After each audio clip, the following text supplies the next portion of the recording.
Hello বন্ধুরা, কেমন আছেন সবাই? আজকে আমরা দেখতে চলেছি কুয়েত সিটির বিভিন্ন সিটির কয়েকটি সুন্দর জায়গা। তার মধ্যে কিন্তু হচ্ছে এই জায়গার মধ্যে ফেমাস, দেখতেও সুন্দর এটি।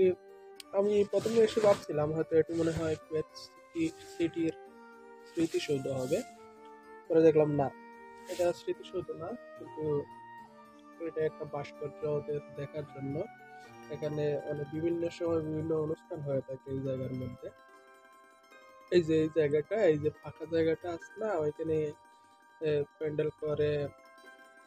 আমি যখন প্রথম আসছিলাম, আসার পরে আমি এই বছরই আসছি।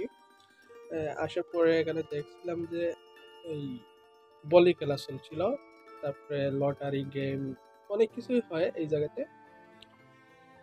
জায়গাটা দেখতেও সুন্দর, অনেক গুছানো।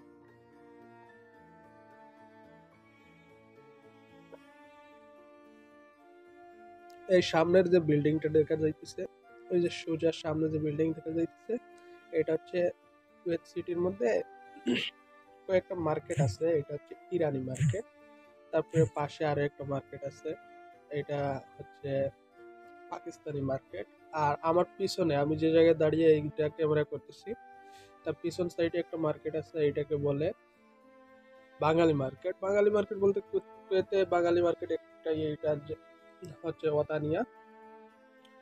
আপনাকে অন্যদিন আমি ওতানিয়া মার্কেটের কিছু ভিডিও করে দেখাবো। এটা আজকে এই দিক দিয়ে একটু ভিডিও করতেছিলাম, ভাবলাম এই জায়গাটা আপনাদের তুলে ধরি।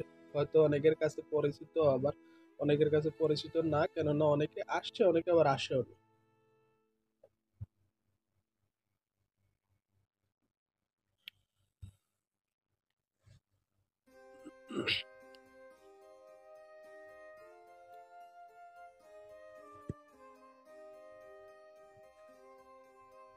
এখান থেকে যত দূর, এগুলা কুয়েতে না, কুয়েতের বাইরে এগুলা।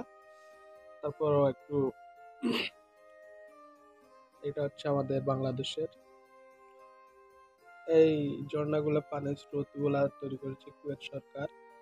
এই পানিটা সরাসরি আরব সাগর থেকে এখানে আসে। এই যে পানিটা হচ্ছে, এইটা সরাসরি আসছে আরব সাগর থেকে পাইপের মাধ্যমে এখানে আসছে। অনেক সুন্দর এটা। তারপরে হচ্ছে যে ওই ওই ডান সাইডের যে বিল্ডিং গুলো দেখা যাচ্ছে, এগুলো হচ্ছে পাকিস্তানি মার্কেটের বিল্ডিং। এর একটু ওই পাশে পাকিস্তানি মসজিদও আছে। এই যে দেখা যাচ্ছে, এটা হচ্ছে পাকিস্তানি মসজিদ।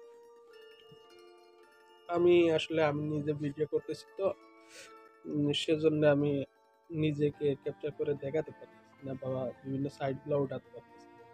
নাহলে আপনার দেখা মার্কেট গুলার